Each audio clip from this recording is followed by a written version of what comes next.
And the presence of a quorum, I call the Acton-Boxborough Regional School Committee to order. Although we are in person tonight, members of the public who wish to view the meeting may do so via ActonTV's YouTube channel, which is found at the top of our agenda.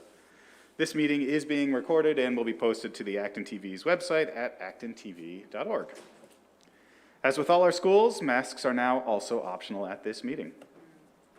Thank you for joining us for our annual budget hearing, which will be followed by a regular business meeting. In a moment, I will call the budget hearing to order. And after a brief overview of the approved preliminary budget from our last meeting, we'll entertain questions and comments from any members of the committee and from the public. And at the conclusion of the hearing, we will return to our regular business meeting. So, I have to vamp for 10 seconds before we get exactly to 7:05 so that our budget hearing does start at 7:05 and not before. Peter and I were taking bets on whether or not I would have enough to say to get us to 7:05.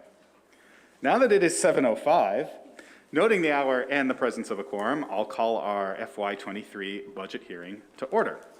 You can see our budget material. It's posted from our February 17th school committee meeting on the school website, district website. And in a moment, we'll have an overview from both Peter and Dave. And as we will with typical meetings, we will have comments from the committee first, and then the members of the public will have an opportunity to ask questions on the budget. With that, I will turn it over to Peter. All right, thank you, Adam, and good evening, everyone. Welcome. So, I just want to start off and make a couple comments before I actually start with the actual piece of the budget. But this month, really, coming up next week, marks the 2-year anniversary since the pandemic forced our schools closed. I think about this milestone, I'm actually struck by how the mission that we had to have as a district, along with our students' needs, has evolved during that time. Before I talk about our FY23 budget, I want to share a little bit about our school's journey over the last 2 years. Our values of wellness, equity, and engagement served as a cornerstone for our schools through the time. But the traditional role of our schools shifted 2 years ago, and we found ourselves focused on finding new ways to reach students and families, including bringing technology and services into their homes and meals to their tables. Learning was remote for a period of time, and then we focused all of our energy on reimagining all aspects of our physical spaces and health operations to make them safe for our students to return to in-person learning. 2 summers ago, our staff developed an entirely new school, curriculum, and programming for nearly 1,200 students and families who chose to remain home and learn remotely last year. As the pandemic evolved and we learned to operate safely with the virus, we've made slow and a gradual return to normalcy. We've been in person with most of our students since fall 2021, and last April returned to full-time in-person learning. This past fall, we were joined again by our remote students and families and have been operating successfully with all of our students since the start of this year. With new cases of the virus now in decline and an extremely high vaccination rate among our students and staff, we've been able to relax our mask requirement in our schools and take that important next step to give our students the normalcy they need and deserve. While we can't predict the future of the virus, and we know we will need to remain vigilant and flexible, we are on a path to a brighter future for our students. The pandemic and the last 2 years of school interruptions, hybrid and remote learning, and health and safety restrictions in our schools and classrooms has had an undeniable impact on our students. The students who entered high school as 9th graders this past fall had their last full year of school as 6th graders in elementary school. I'm going to say that one more time. The students who entered 9th grade this year in the fall, their last full year of school was as elementary school students in 6th grade. For our current 2nd graders, this is their first year of elementary school that's going to be uninterrupted. That is really significant, and I just want to pause on that and make sure we all understand that. Even more importantly, our most vulnerable students, those with disabilities, have been particularly hard hit by the disruptions to education and the services that they needed to make the progress. As we returned this year, we used federal grant monies available to schools to add additional supports for students, but recognize this is only the beginning of a recovery process that will likely take several years. These last 2 years serve as an important backdrop for the development of our FY23 budget and our future planning. While federal and state grant money was available to our schools to support many of the increased operating costs during the pandemic, allowing our reserves to remain in a relatively healthy and strong position, some of our special revenue generating programs, such as extended day programming, community education, food services, athletics, and our all-day kindergarten revolving fund all incurred significant losses since they could not operate as usual for approximately 18 months. We are seeing significantly higher than average health insurance increases that are adding cost to the budget of nearly $500,000 beyond what we would expect in a traditional year. And state and federal revenue for next year is expected to be relatively flat, with just an increase of just over 1%. And the towns have limited ability to generate revenue through taxes and new growth. So I thought that was an important context to start the budget presentation for tonight, because we can't think about how we plan forward unless we recognize what our kids have been through over the last 2 years and think about their needs as we move forward. It also, I think, serves as a backdrop to why in our budget we have to recognize that the use of reserves at this level is not going to be sustainable in the long run. However, we think it's an appropriate time to use reserves because we don't believe that reducing programs for students at this time is an acceptable solution either. So I think I just wanted to make those comments at the beginning of the meeting to set that stage as to why we took the path we did in developing this budget. So in terms of the budget overview, we are here on March 3rd. This is our public hearing. We are not asking you to take any action tonight. This is just the opportunity for the public to comment on the FY23 budget. We will come back in 2 weeks and ask for the final budget vote.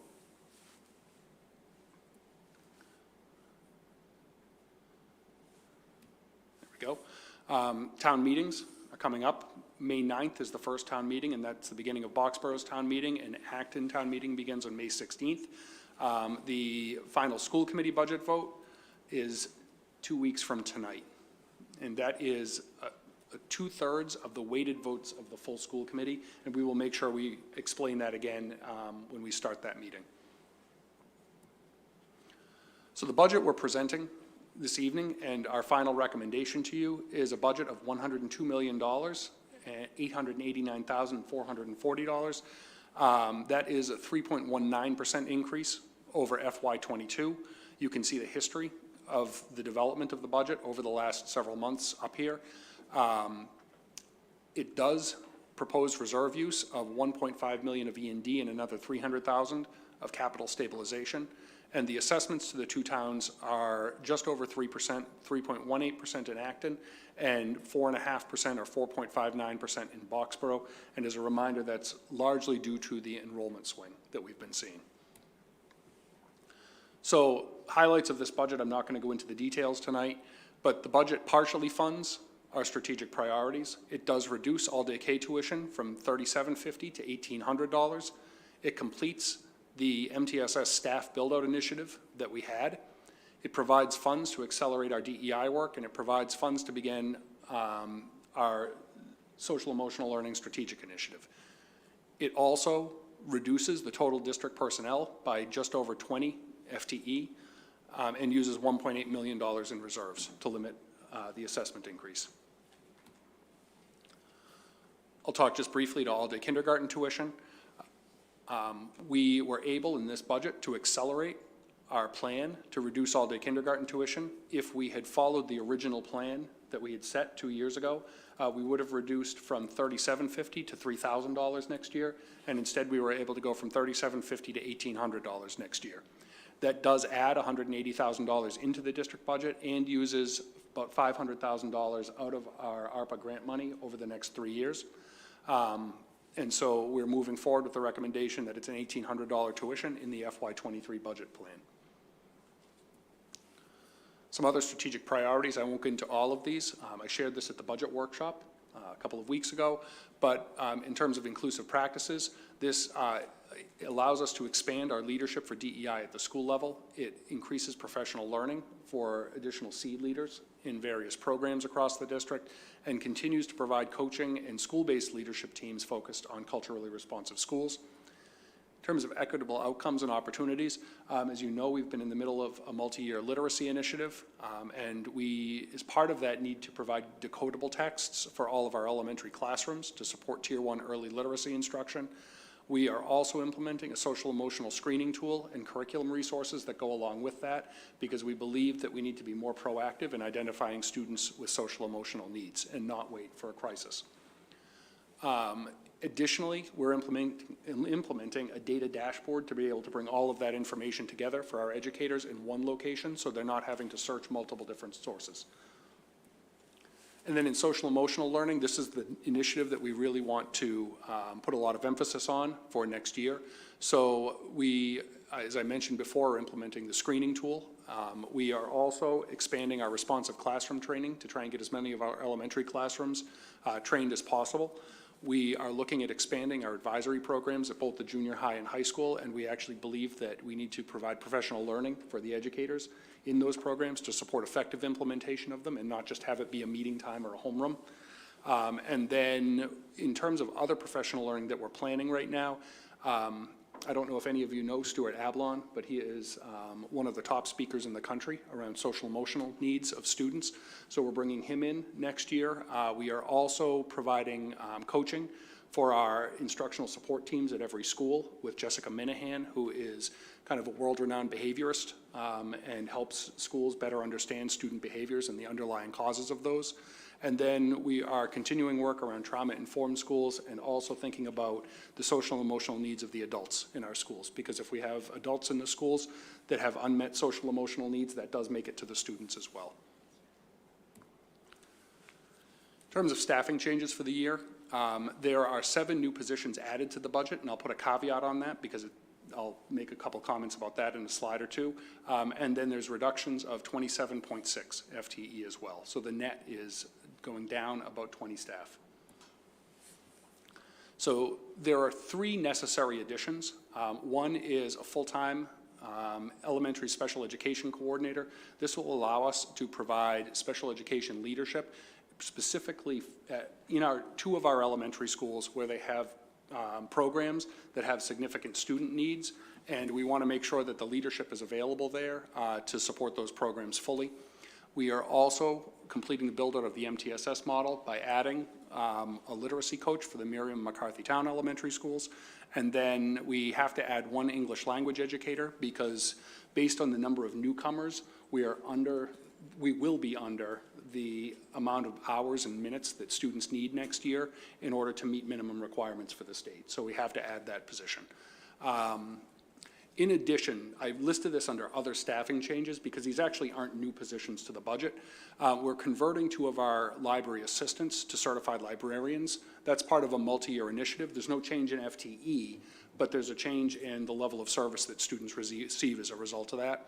We're also restoring 1 pre-K assistant to the operating budget that was previously paid for through a revolving fund account. I mentioned before that the revolving funds took a significant hit during the pandemic. We just don't have the money in those revolving funds to continue paying for everything that we used to through them, so we're returning that into the budget. It's not a new person for us, it's not a new position, but it has to be funded through the budget. And then similarly, as part of the all-day K build-out, we have to bring in 3 teachers that we already have in place. Will just be brought from the revolving account into the budget. So even though you're seeing an increase of 7 FTE, it's actually really an increase of 3 FTE, but then there's shifts that have to go on in the budget, and we want to be transparent about how that happens. Staffing reductions for next year. We are converting an assistant superintendent position to a director of DEI. There's no change to the number of FTE in the district as a result of that, but it's a savings to the budget. We are also reducing 3.2 high school teaching positions. We've been looking closely at enrollment trends, and as you know, each year up until now, we've reduced an elementary classroom as enrollment has declined. We now are at the point where that's going into the high school, that same decline, so we're reducing the FTE accordingly. We are reducing a junior high teaching position. We have a reduction as it plays out. The FTE is 14.4 FTE classroom assistants. That's the equivalent of 2 grade levels of assistants at the elementary level. 3 bus driver positions, 1 security staff position, 1 operations and ground staff, half a position of a capital projects manager, 1 high school clerical staff, and half of a junior high clerical staff. So that's 25.6 FTE there.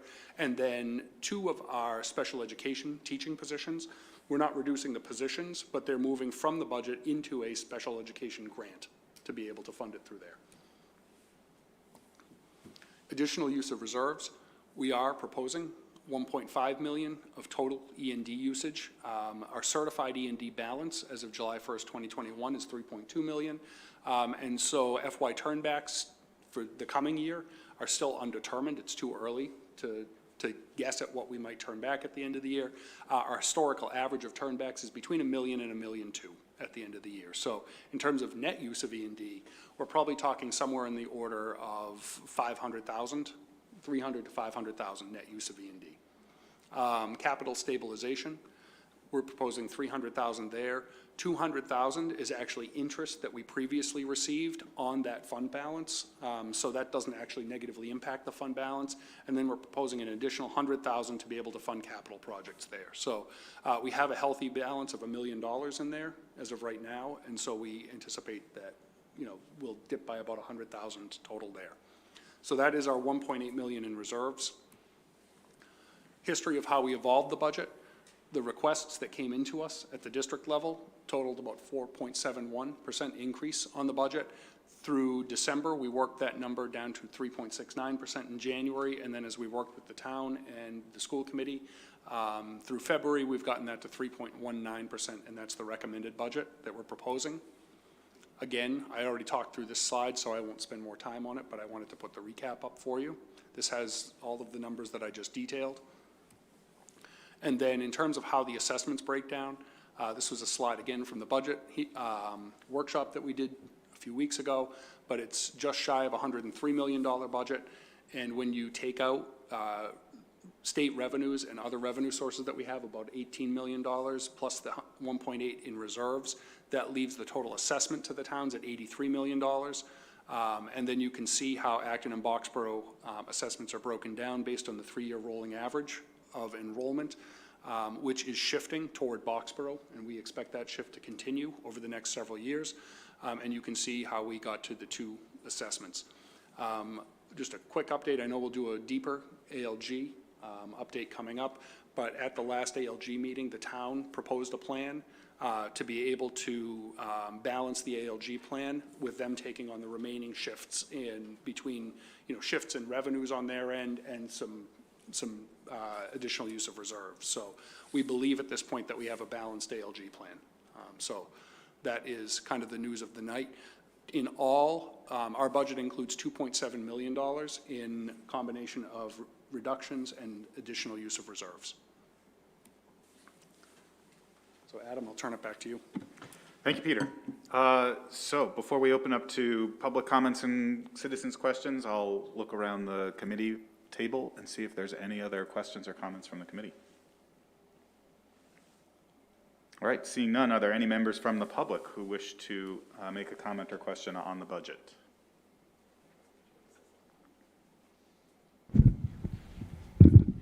Thank you. Hi, I'm Corinne Hogseth, Indian Village in Acton. I had a question first. Most of the FTE cuts are coming from classroom assistants. Is that across the board, or is it just like upper grades? How's that being spread out? So what we've done is we're reducing the funding for classroom assistants, but we're giving each school some flexibility in how they choose to use assistants. So, for example, I believe this year Miriam chose not to have assistants in the 6th grade, but they focused more on 1st grade. So I want to give principals some flexibility to work with staff at each school to determine how that would happen. I think my own thinking, if I was making that decision, I would probably be more likely to reduce the upper grades than the lower grades. So, is this going to lead to PTOs doing more of their own fundraising to fund more of their class? They don't do that anymore? No. Okay. There's $0 in our operating budget now that come from fundraising. Okay. For it's been a few years since I had a kid in elementary, so. Actually, my comments are with regard to the all-day K proposal. So it's at $3,750 right now. Does that mean it's already come down? It used to be like $4,400 or $4,500. It's already coming down? Okay. Yes. So my concern here is that you've got these other shortfalls already, and we're talking about adding more to the budget when we can't afford what we already have. it just doesn't seem right. It seems, and I don't know, how much inflation is baked into this budget? Are you the finance director? Do you know, how much, inflation's like 7% right now. So that hasn't been considered? That's going to hit. Some of these problems, some of this deficit also comes from, I'd say, some of it you have nothing to do with inflation or rising health insurance costs, but negotiating teachers' raises that go up faster than we're allowed to raise money under the Prop 2.5 is a problem, and it's always been a problem. And now we find ourselves, $1.5 million in the hole. And then we want to add this new program that really doesn't benefit pretty much anybody that's paying taxes right now. We're talking about asking today's taxpayers to fund in perpetuity a program that won't benefit their kids, or it'll benefit people that haven't even moved to Acton yet. I think that the FinCom is already preparing, that we're saying that we're on the road to an override in a couple of years. And I think it's going to be a hard sell to ask a room full of taxpayers to fund something that almost none of them benefit from. And then if you've already started down this road, if you keep going down it, you're going to, and the override gets shot down, you're going to have some painful decisions to make.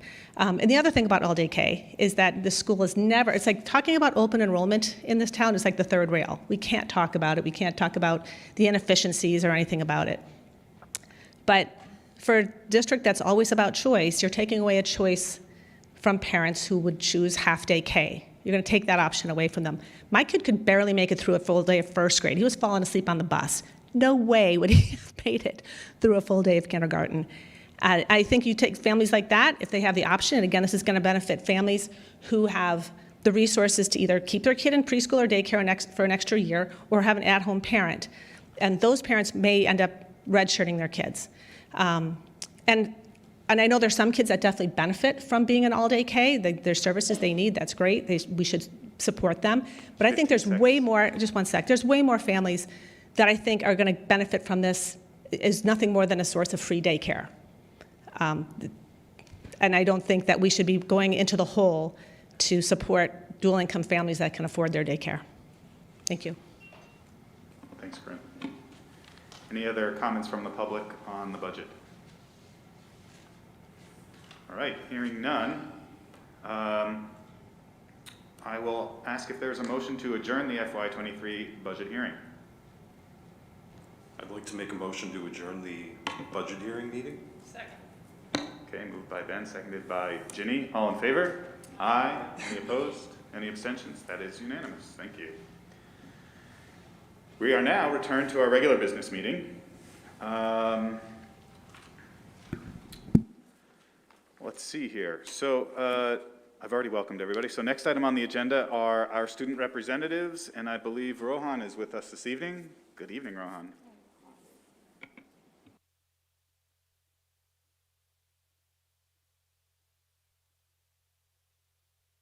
Thank you so much.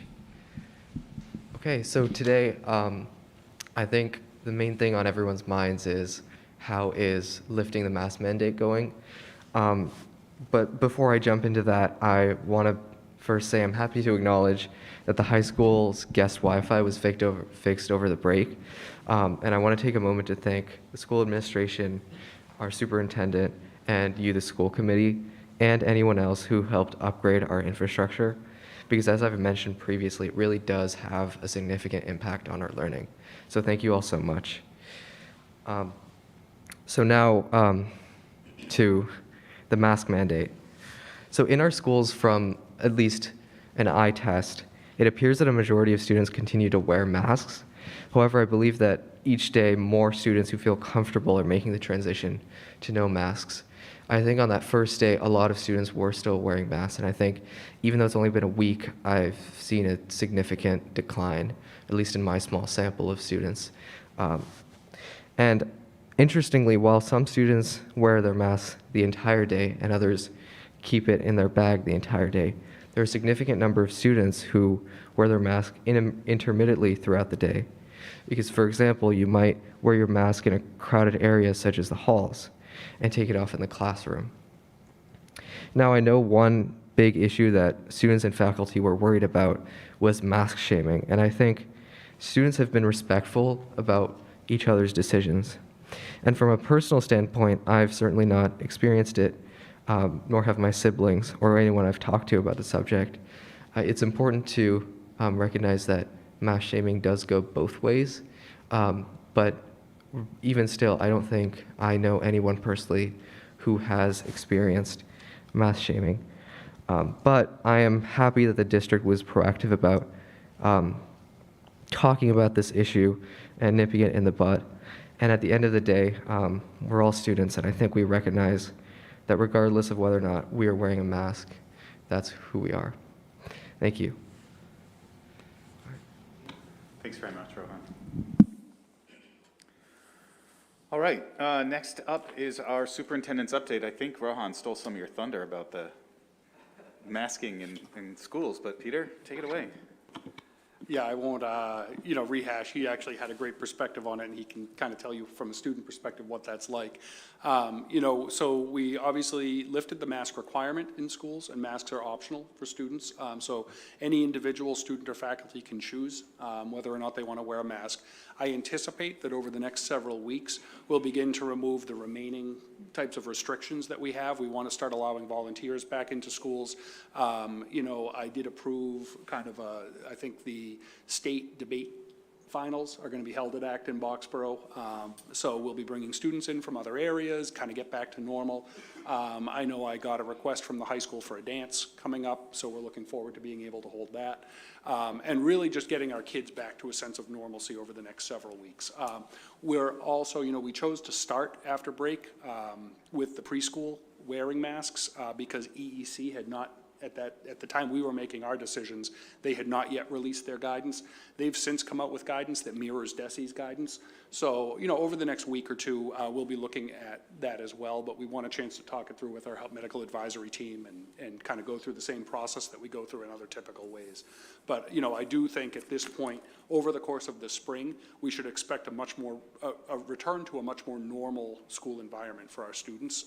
And then again, people who want to remain masked can choose to do that, but we want to start resuming those activities for kids and let them end the year well. The only thing that we're really not doing as a district, and it actually was a staffing issue for us, are some of the overnight trips that sixth grade typically took. But what we are doing, all of our schools contracted with like Nature's Classroom or whatever organization, and they're bringing those programs in-house this year. Because I think the overnight trip, they just weren't getting the student response to it either. And if it's not really the whole class going, it kind of takes away from what that experience is designed to be. And it becomes a little more exclusive to who can go or who can't go. So we are making that adjustment, but otherwise we want to kind of end the year strong and send our kids out with a feeling of this is what actually schools feel like again. I want to just share, the rest of my update is a little bit different than usual. So as you know, one of the things we have been working on as a school district is around recruiting a more,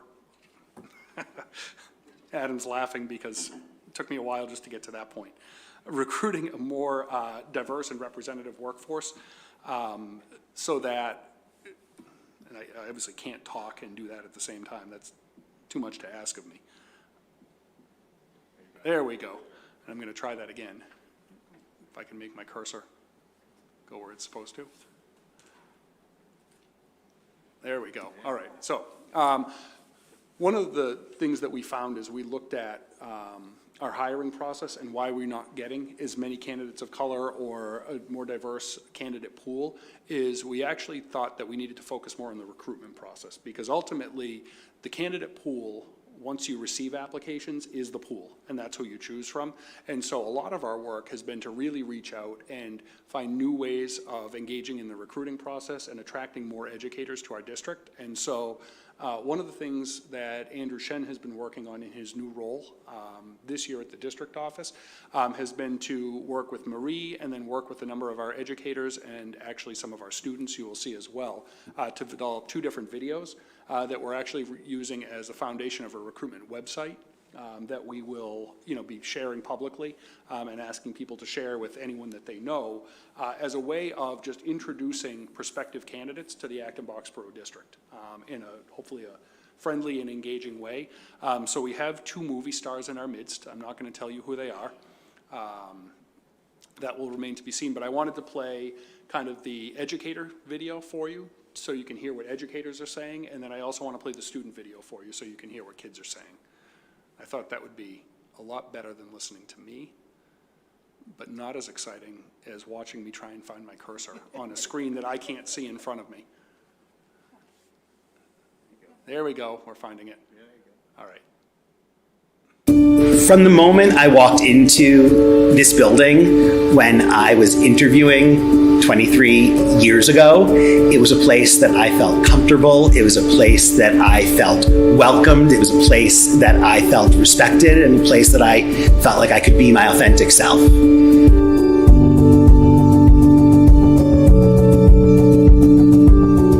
This is a district and a community that really cares about education. Students who are motivated, students who are engaged, with families who are supportive, who are encouraging, and who are genuinely appreciative of the work that we do. We see every child as a person who can flourish into something great. And we have expectations around exploring every aspect of what makes a child great. The things that have kept me at AB, I think, are really the strong relationships that I have with my colleagues. Everywhere is struggling, but the resources that we have and all of the work that we're putting in is really meeting students where they are right now and doing everything we can to support them. I am one of the coordinators for the new teacher program, and it's a place where first-year teachers can come together as a group, not only to build connections and have peers that are going through a similar experience, but also to be able to share knowledge. I have said since the first day I started here that I have 4 goals for our students. I want our students to feel loved, I want them to be valued, I want them to be challenged, and then I want them to be supported. Having spent 6 years on the board of the Massachusetts Teachers Association, it's become incredibly clear to me that our district is a unique one because of the relationship that our teachers have with our administrators. From a student lens, it's really important to have educators, leaders in front of you that look like you, that you can identify with. Just as it's important for a teacher to care deeply about their students, it's equally as important for that student to feel that they have a deep connection with their teacher. I think it's important for everyone, for all adults, to be interacting with people that are similar and different to themselves. They impact us just as much as we impact them. They change us. And AB's really helped me personally grow as an educator. White kids need teachers of color. They need to see adults of color in command of a classroom. They need to understand the competence and professionalism of professional people of color. We are really just embarking on the next stage of the exciting journey around equity in our schools, and we hope that we attract educators that are committed to that as well. The district provides supplies and materials for all students, and that's something that a lot of districts don't do, and that does narrow the gap for equity amongst our students. I would hope that future colleagues would be passionate about what they do and also just passionate about working with kids. If you have those two things, you're going to fit right in here, because that's what everyone who I interact with has, and that's what makes this place so special. We need people that are going to challenge us, that think differently than us, that have had different experiences, and we don't have that if we all look the same and came from the same place. It's not just about role modeling for our students of color who are here, of which we have many, and they deserve those role models. But our white students who are going to go out into a very diverse world must see professionals of color. I want to have educators in our district that are deeply committed to each and every student every day. I'm always looking for someone who's positive, reflective, that wants to work together, to grow together. I think we're always trying to do new things that work to support the students. So being open to those new ideas and taking risks is really important. We work as a team, we problem solve, we address issues before they ever become problems. You will find just as much satisfaction in the depth of the work because of the depth of the need here in Acton-Boxborough as you would in Boston. Everyone wants to help each other because we all want to succeed at what we do. We are building a community of educators. I measure the success of a school district by the confidence and competence of the students who graduate from us. You might enjoy working at Acton-Boxborough if you have a deep passion and curiosity for for improving the outcomes of everybody in the district and working with a community that's equally engaged in making that a success. I was not done yet. I paused and then I was going to continue. Ears, pause. You don't need the outtakes tonight. You can watch it when it gets released. But I do want to play kind of the kids, because I think it's always telling, and this is why we have a student rep on the school committee, but hearing directly from kids about their experiences in our schools. Interesting. Fulfilling. Big. Inclusive. Supportive. Fun. Fun.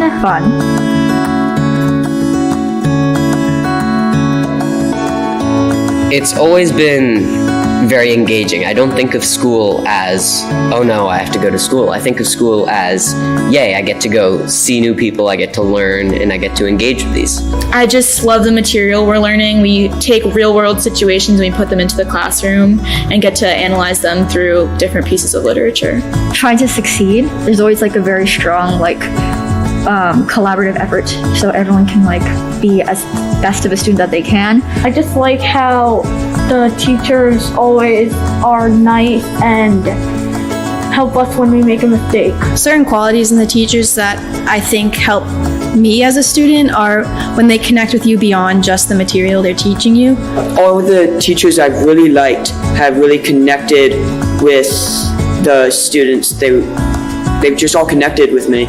They make me feel like I belong here. They make me feel happy. When I get sad, they cheer me up.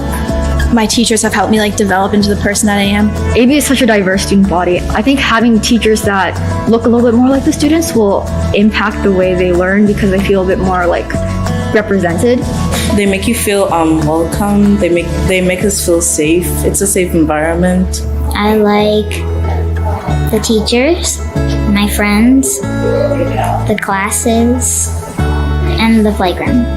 What I really enjoy is that no matter what club I'm in, it's always very inclusive, and I could be there for 2 days and I already feel like I'm part of the community of that club. There's something like a bond that, like AB, that's really hard to break.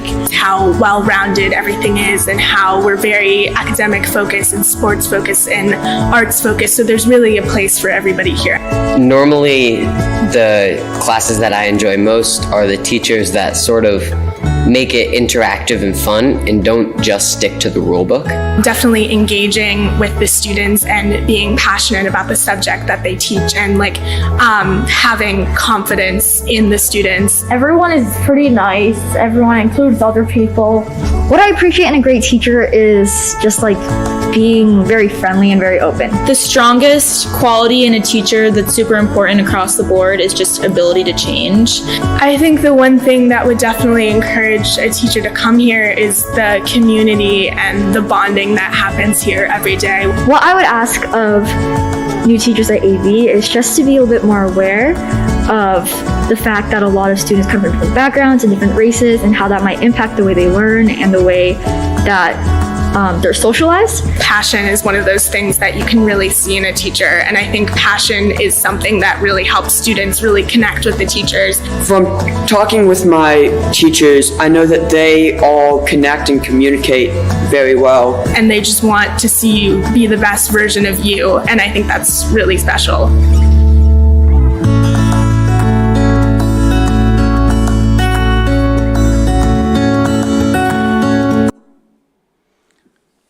So that was our kids and our faculty talking about working at AB and what we're hoping to get in our next round of educators and over the next few years.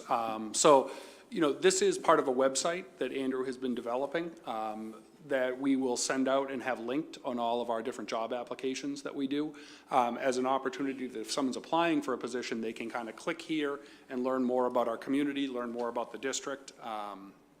So we have everything from kind of our anticipated openings will all go in one place, some instructions for how to apply for a position. You can learn a little bit more about some of the specific pieces of it, but then learning about the different schools, where we're located, because that's important to applicants when they're looking for positions. So just a little bit different take on some recruitment efforts. I don't know if, Marie, you want to comment about how we're planning to get the word out in terms of this, because I know you've been working on that side of it. Thanks, Peter. And we love the video, and thanks to everyone who participated. It really is powerful. And we are in the process of developing our list of anticipated openings for next year. We'll have that ready next week, and the postings for the jobs will go out to all the different websites. And we've joined several different groups that are particularly designed for attracting candidates of color, including an HBCU, Historically Black Colleges and University career website that has virtual career fairs, and they get all of our postings and post them, as well as there are 5 or 6 other groups that are designed to help with that we post on and send our things to. We're going to package our list of openings along with links to the videos and links to the website, send it out to all staff and all families in an effort to have more networking and reaching out to candidates of color all over the place. And then we're also connected closely to places like Fitchburg State and Worcester State and UMass Boston, et cetera, where we know there are more students of color in schools of ed than there are in other places in Massachusetts. And we're getting student teachers from Fitchburg. We have a close relationship with a connection there that helps us get students here and teachers and candidates. So all of those things and a lot of other things. But so we've increased a lot over the last few years compared to before that, and we hope to really continue to increase. We're targeting to we're right now at about 6.5% of our staff are teachers of color. We're targeting to get to 10% in the next 3 years and grow more than that after that. Great, thanks, Marie. So that is the superintendent's update for tonight, a little bit different version of an update, but hopefully it gives you a sense not only about how we're working toward one of the district goals around recruiting and retaining more educators of color, but also just hearing from our students and teachers a little bit about their experiences here. So happy to take any questions or comments. Thanks, Peter. Evelyn. Yeah, I wanted to say thank you to Peter and district leadership for all the work you're doing around DE&I, and I hope that as a community we are proud of the work we're doing. I know this probably doesn't resonate with everyone in the district, but it's okay. It's baby steps, and someday some people will get the importance of the work we're doing around becoming an inclusive district. So thank you for all the work you're doing. Thanks, Evelyn. Anybody else have questions or comments for Peter on his update? Kira will be signing autographs after the meeting if you'd like to. I do want to recognize and apologize that I missed the public participation section of our meeting, so I'm going to go back to that now. As usual, members of the public who wish to speak about an item that is not on our agenda are welcome to do so now for up to 3 minutes per our public participation policy, which is BEDH. Come on forward. Hello, Martin Benson, 21 Deacon Hunt Drive. This is an update to the school committee and the public of the school administration's continuing dilatory tactics in providing requested text messages of school committee members and the superintendent during the school committee meeting of October 15th and December 17th, 2020. Notwithstanding the letter from the Secretary of the Commonwealth's Public Records Division of January 13th, 2022, that such text messages are public records under the law. Only 2 of 200 specific timestamps of text messages among school committee members and Superintendent Peter Light were produced earlier this week. That text message string was between members Ms. Krishna Murphy and Ms. Wilson Cook. The language in the string is crude and vile and caused serious concern amongst residents of Acton and Boxborough. I suspect this text is the tip of the iceberg and what the other 198 text messages must be like. Our effort to obtain the text messages will continue through the Secretary of the Commonwealth, the Attorney General's Office, and the Superior Court if necessary. where there is a presumption of an award of counsel fees and cost to the requester of public records. Further, despite the fact that the district has spent in excess of 5 figures fighting the release of these text messages, members of this board continue to exchange text messages with one another during school committee meetings. The law is clear that these text messages must be made available upon public records request. If members don't want their text requested, then they should abstain from texting during meetings. As this committee is recommending a school budget, which in the eyes of some is unsustainable, and a Proposition 2.5 override is being talked about, your actions will be front and center in the public domain. The text message request should not be viewed in isolation. Thank you. Thank you. Any other public participation, public comment? Okay, thank you. We will move on to our ongoing business. First item on that topic is a request to rename the ABRHS pool. Peter shared a memo in your packet regarding that, and just trying to find that memo myself. So as many of us on the committee are aware, we've received several emails over the course of the past few years requesting that we consider renaming the pool at the high school. And so now that the request has come at a suitable time following the passing of the person who's being requested to name the pool after, it comes to this committee to decide if we wish to convene a meeting or convene a screening committee to rename the pool, or we could also just choose to name the pool on our own. So I'm going to open this up to discussion on the committee right now and see what people have to say. Ben. Great, thank you, Mr. Chairman. I'm going to take off my mask so I can actually not sound like I'm muffled.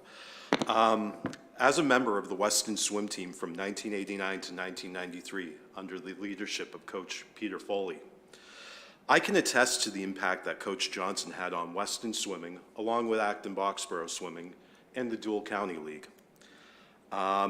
It was through Coach Johnson's leadership that allowed for the bar to be raised for us Weston swimmers, whether it was during ordinary swim meets or during competition at states year after year.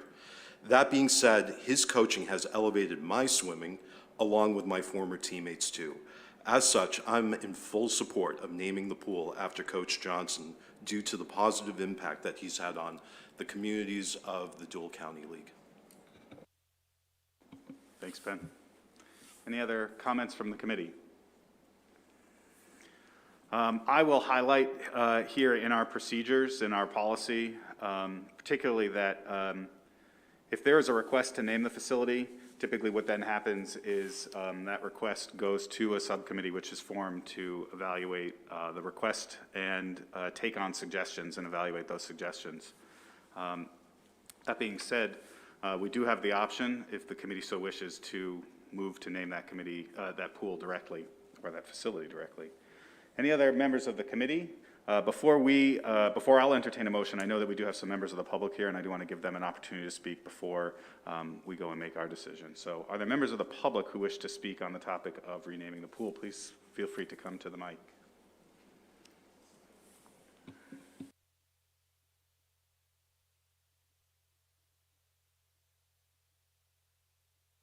Just hold on a second, Amy. Sorry, we're going to turn that mic back on. Thank you. There we go. Good evening, everyone. I'm Amy Marusk, and I've written to this community several times over the past 19 to 20 years on this matter. And I'm here tonight just to show my continuation of support in this matter. And now that we have reached that 3-year waiting period, I'm hoping that we can bring this forward and make this happen. I hope you all have seen the tremendous outpouring of support from the community in doing this. I've been talking to people for years about this now. So I just hope that that's taken to heart and that we can move forward and get this done for a man that so deserves this honor. So thank you. Thank you very much. Anybody else?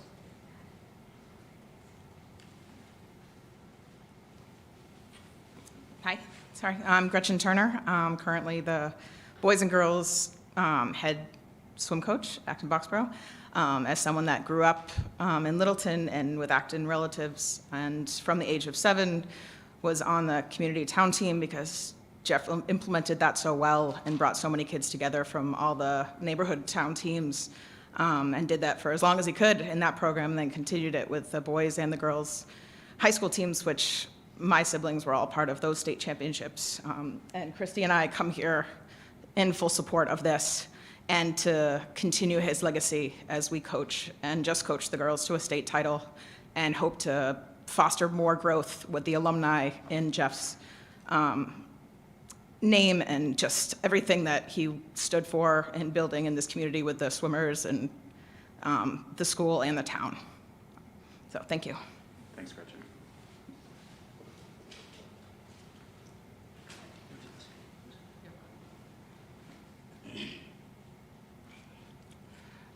I want to commend this committee and Mr. Blumenthal for addressing this important issue that for far too long has been ignored. For over 40 years, Coach Johnson dedicated himself to the Acton-Boxborough swimming community. He taught generations of swimmers that hard work pays off and that there are no shortcuts to success. Coach set high standards for each individual based on their ability level. An environment was created which recognized every member's individual improvement as a team's success. He pushed his swimmers to work to reach their full potential, a potential many of us didn't know we were capable of. Coach was humble about his achievements, but there were many, including 9 state championships. He turned Acton-Boxborough into a swimming powerhouse and enriched the lives of thousands of swimmers he coached. The naming of the pool for Coach Johnson has been a long-standing desire of many in the community. Back in May of 2004, I was serving as a student representative to the school committee when this issue last came before this board. Despite the best efforts of many, the natatorium remained nameless for the last 18 years. I urge this committee to consider this agenda item and to vote to name the natatorium for Coach Jeff Johnson. It's long overdue and something he should have been witness to. Thank you. Thank you. All right, seeing no other public comment, I'll bring it back to the committee. Any other thoughts or discussion? Ginny.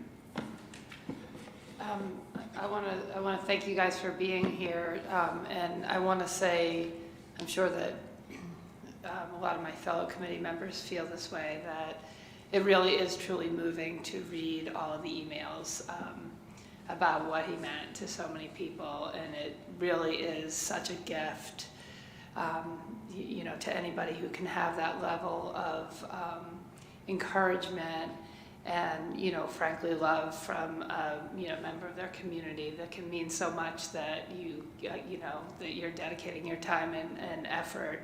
And I, for one, think that we don't need to have a committee to consider, you know, other names.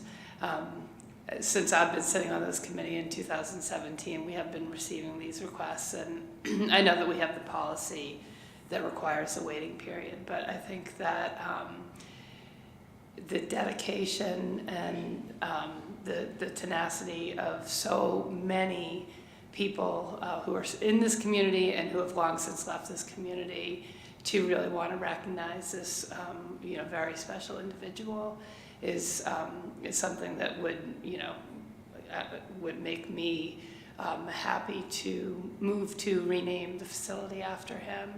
And hope that all students in, you know, everywhere could have one individual who meant that much to them. Thanks, Ginny. Other thoughts? Yes. I think you might need to make 2 votes. The first would be to decide whether it's appropriate and necessary to name the pool, and the second one would be convening the screening committee to make sure it's not confusion. Excellent. Please. Yep. So just, Ginny, to that, Adam and I talked a little bit about what a process might look like, because I think, you know, where we have a specific request to rename something, I don't think we need to go through the process of saying, gee, what would be the 40 different names that we would consider? That wouldn't be a genuine process. So I think what we talked about is maybe convene the screening committee And rather than soliciting a lot of ideas, put forth to the community that we've received, a request to rename the petition in honor of Coach Johnson. We'd like to open a, period of public comment about that, allow public comment, and then based on that, be able to move it forward.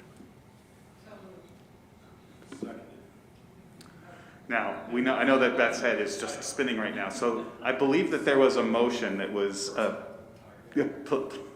placed to, there was a motion to rename the high school pool and to convene a committee to evaluate the proposal that's been placed by the community to rename the pool in honor of Coach Johnson. Did I say that slow enough for you, Beth? You did, yes. Okay, so that was the motion. Ginny, do you want to? Okay, so because neither of their microphones were on, to capture it for the record, Ginny moved and Ben seconded that. So, any further discussion? All right, I will ask that members of the committee, anybody on the committee who's interested in serving on that subcommittee to basically go through the process of renaming, to email me. I know, I'm in the discussion part right now. I'm discussing with myself, I think. So any members of the committee who are interested in participating in that, email me directly, and we will form that committee. So, that being said, all in favor? Aye. Any abstentions or any objections? Hearing none, that is unanimous. Thank you. Moving on to subcommittee and member reports. I'm going to go with Kira for the ALG and budget report first. Thank you, Adam. Acton Leadership Group met on Friday, February 18th, directly after our last school committee meeting, in an attempt to reconcile the overall municipal and educational budgets of FY23 with revenues. I am happy to report to this committee that ALG has come to an agreement and a balanced ALG plan for FY23 after the town adjusted their budget increase to 3%, increased their free cash use, and changed their revenue projections to less conservative numbers.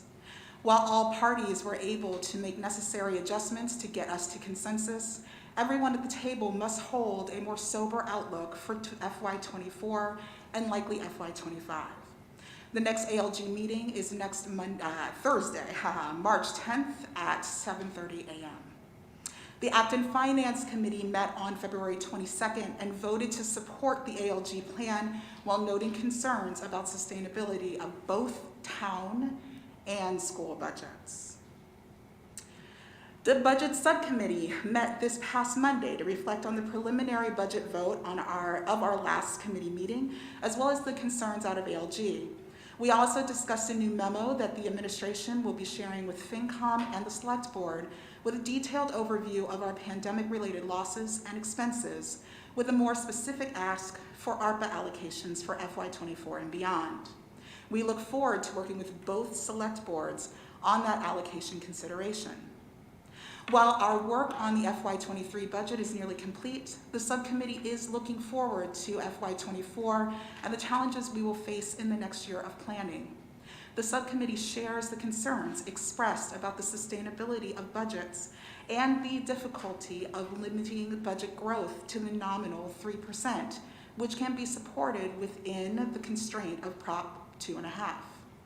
The potential for a tax override has been discussed in other town committees and by thought leaders in our community. We are sensitive to this idea and its consequences. So we discussed how an override would affect not only the school budget and the budgeting process, but the financial health of our friends and neighbors during this continuously tumultuous time. We do not believe that an override would be acceptable by the community at this time. It would be irresponsible to not consider this option, but we are not supportive of this option for the upcoming FY24 budget, particularly in light of our reserve position across school and town reserves. We continue to believe that there are strong arguments for additional state support for our regional school system and encourage everyone concerned about the limits of our educational services to lobby at the state level. The Budget Subcommittee will meet in a couple of weeks on Monday, March 28th at 10 a.m. Thank you, Kira. Updates on the Mascot Screening Committee. Peter? Yeah, so the Mascot Screening Committee met again last night, and I have to say our kids are amazing, as they always are. The kids have been working very, very hard through their process. If you recall, I believe I updated you last time that they had sent the survey out. We sent it out to 20,000 unique email addresses as a way of getting that out. We asked the towns to pump it out through their listservs. We tried to get it out on social media. I know different groups canvassed the town to try and put up QR codes in different locations that could bring to the survey. But they received all the responses back. The kids have been going through the data. As of a couple of weeks ago, they had gotten to about 8 choices that had risen to the top of kind of the initial ideas that came in. They've since whittled it to 5. It took them 2 hours and what I believe to be a very grueling meeting based on the tired students that we saw last night to get to their top 5 choices. But they did share those with the subcommittee last night, so I'm going to share those because that was a public meeting last night, so we can share them tonight as well. But their top 5 choices were Nor'easter, Revolutionaries, Thunderstorm, Bees, and United. So I'm not going to share the details of what any of those were. I will say there was spirited debate among the student group to get to those 5 with a variety of reasons why either students liked or maybe didn't like something. And in addition, the subcommittee last night gave a lot of feedback about different options and just kind of probed kids' consideration of what they might be thinking about as they were doing it. But ultimately, what the subcommittee gave the feedback to the students was for each of those options, create the narrative that goes with it about what that idea is intended to convey, so that as we put it out to the committee for another, the community for another round of feedback, there's a narrative that helps steer the thinking around what the one word might be. And it's not just a single word to come up with an idea. So that is where we sit now. The students are going to be working hard to develop those narratives, eventually, kind of hone and develop a survey that can then go out again to the community. We don't know how we're going to weight the survey. We don't know if everyone gets an equal vote in that. I continue to believe that our students have to have the strongest voice in all of this. So, we've continued to give them that feedback very strongly as a committee, that we want them to know that their voice is valued and that they are the primary decision makers in this process. So I'm happy to answer any questions from you, comments, but that's kind of where we are at this point. The goal of the subcommittee is to bring a name back to you as a recommended name in May of this year. So and we are on track for that. Thanks, Peter. Any questions or comments from the committee? No? Public? Yes. Tonight, I request the committee to pause the mascot renaming process. Many in town are still confounded by the one-sided retirement of the colonial mascot, which was done in direct violation of the school committee's naming policy, a process which left many in our town concerned by the cancellation of sacred town history by school committee members, some of whom admitted being ignorant of its historical significance. This week, many have watched as the Ukrainian people united together to counter a military invasion by a much stronger military force. Citizens with no military background have joined the fighting force. Ukrainian families are making supplies for the front line, while many more work to safely evacuate civilians from the war zone. Their united effort to hold off the invasion has been inspiring to the international community. 247 years ago, it was the citizen farmers of Acton-Boxborough who were on the front lines of a military invasion and who exhibited similar bravery. All men of fighting age were conscripted into the militia. They were required to attend mandatory military drill under Captain Isaac Davis, which took place on the lower fields adjacent to the high school.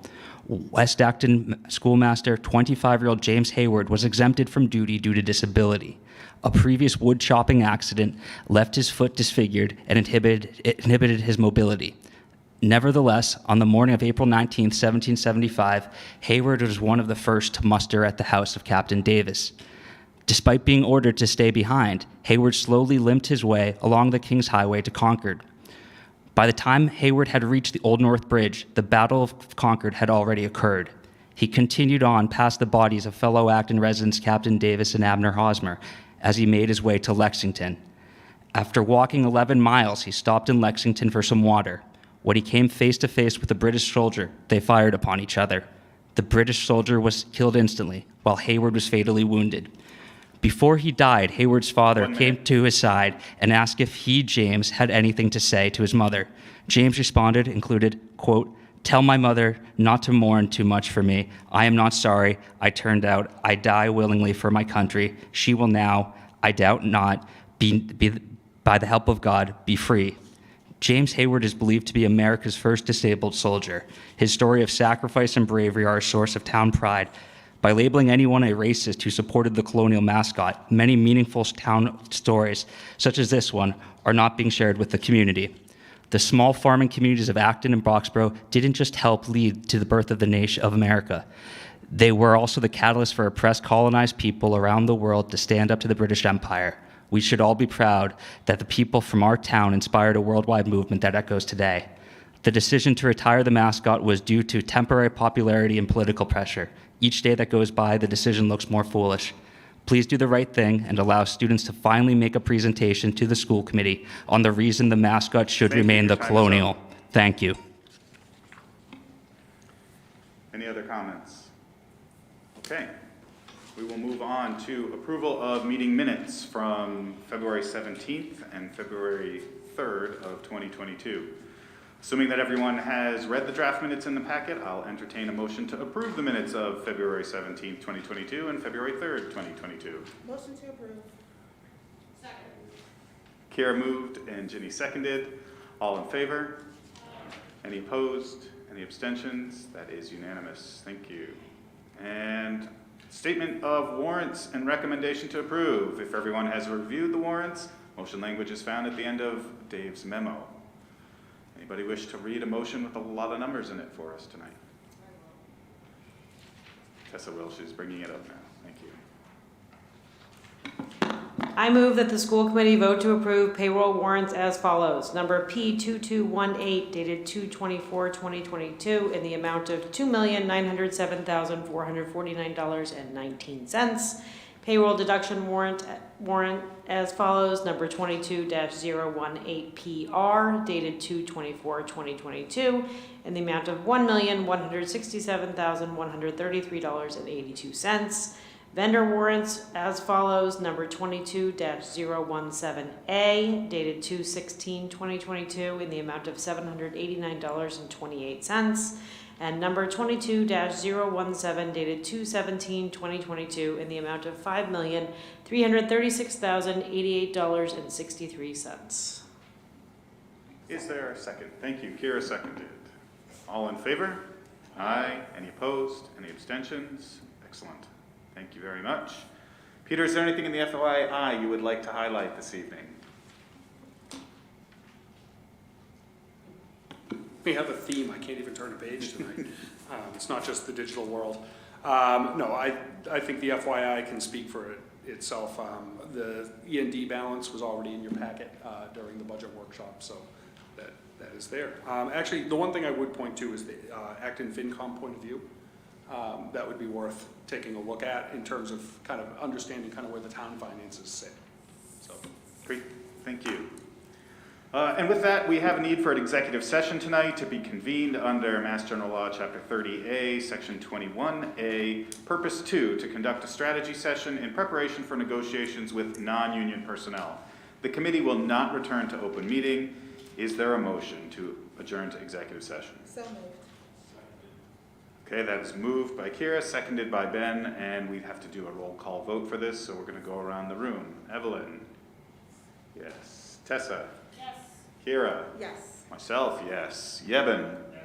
Ben? Yes. Ginny? And Andrew? Yes. That is unanimous. Thank you all. Have a good evening.